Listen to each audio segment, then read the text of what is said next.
Booker T, as we all know, shout out to Booker T for liking a couple of tweets of ours this past week. He made a statement in terms of Naomi, and he was kind of looked at as someone who, I don't want to use a clone word when it comes to Booker T because that's not what he is. It's just unfortunate that his comments, no, I mean, that's what everybody has been saying online and in wrestling groups that I'm in and Black Wrestling Twitter. They have been kind of floating that word around, unfortunately so. And that's a loose word to even use for Booker T. Booker, now, and we talked about this morning. Well, Tyler basically mostly led the conversation this morning with his thoughts. I'm so sorry. And I kind of like kept quiet about it, and I had time to think about it. So to lead with that, I love Naomi, and I love her and her work in the ring. She's been there 10 toes deep, 10 years strong, and she's been a women's champion in spite of that and everything else that she's been able to do. In terms of give Naomi a chance, now while it may seem cool, sure, she's been given shit angles over the last couple of years since she's won the championship. And Booker T's comments was basically saying, you got to basically make your own chance, make yourself your own opportunity in WWE. A lot of fans didn't take kindly to that in terms of what he said. And there's also another side to what Booker T basically was trying to reiterate. He's coming from an era where you basically had to make your own chances. And yes, most of his championship title reigns in WCW were either advantageous and not fruitful, but at the same time, he still had those opportunities to become champion, and he still made his own breaks. But that was from a different time in professional wrestling. Now it's more so, especially in WWE, they've been highly stereotypical in how they treat their superstars. Certain comment, you cannot make those comments, in terms of the plight today, in terms of how the industry is today, and how WWE, in some ways, are still slow in basically coming into the new century of thinking and how they view their stars. Now, as a Stephanie McMahon, yes, 13. What was the number? 40% of their champions. A majority of their champions are people of color. That's true. Are color. But it wasn't designed that way. Well, but it's not really designed that way. Sure, 40% of their champions are of color. That's cool. But at the same time, you cannot use that statistic to base off an argument or a legitimate gripe that many fans and people have had of the company for a very long time. There's still stereotypes that plague the company. And it's not just for people of color. It's also people that, hell, McMahon is an Irish family. They even stereotype their own people.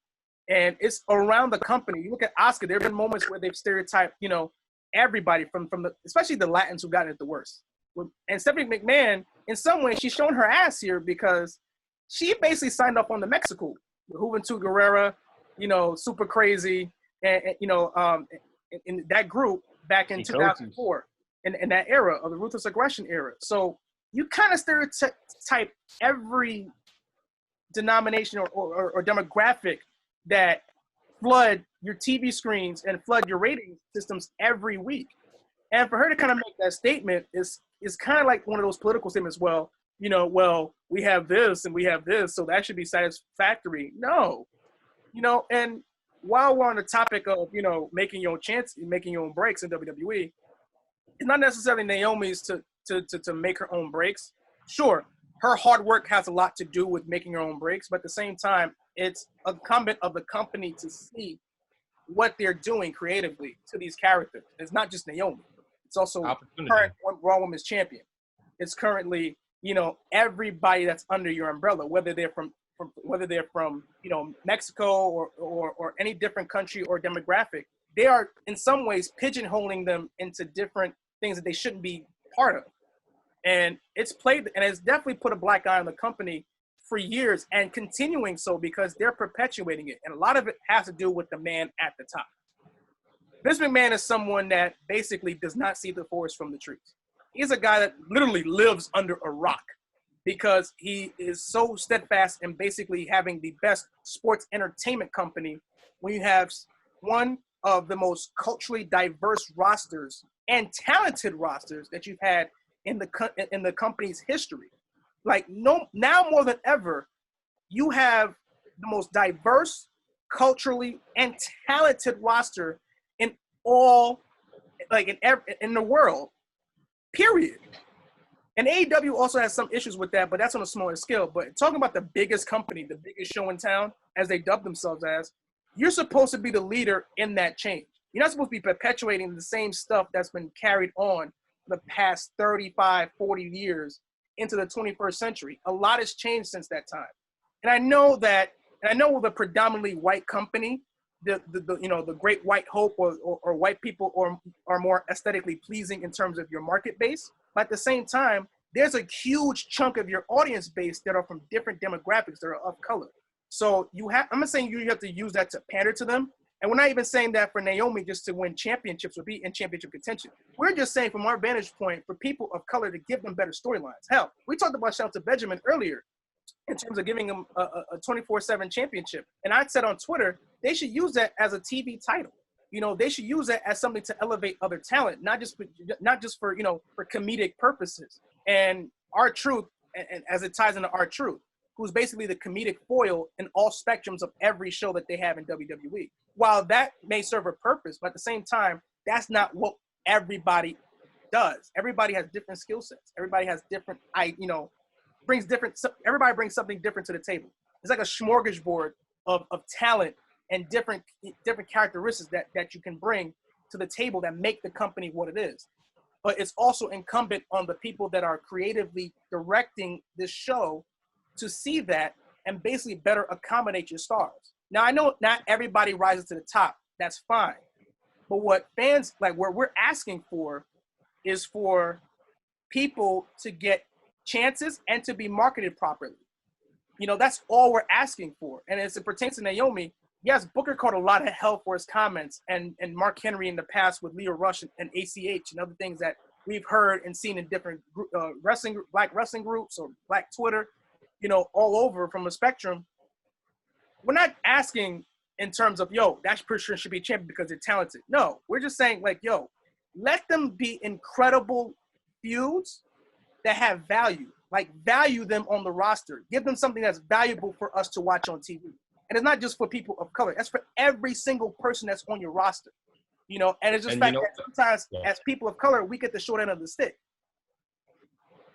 And you know what? To take it a step further, even just simply because we've seen before us fall in love with characters that have been birthed from stereotypical gimmicks. Eddie Guerrero is a prime example of that.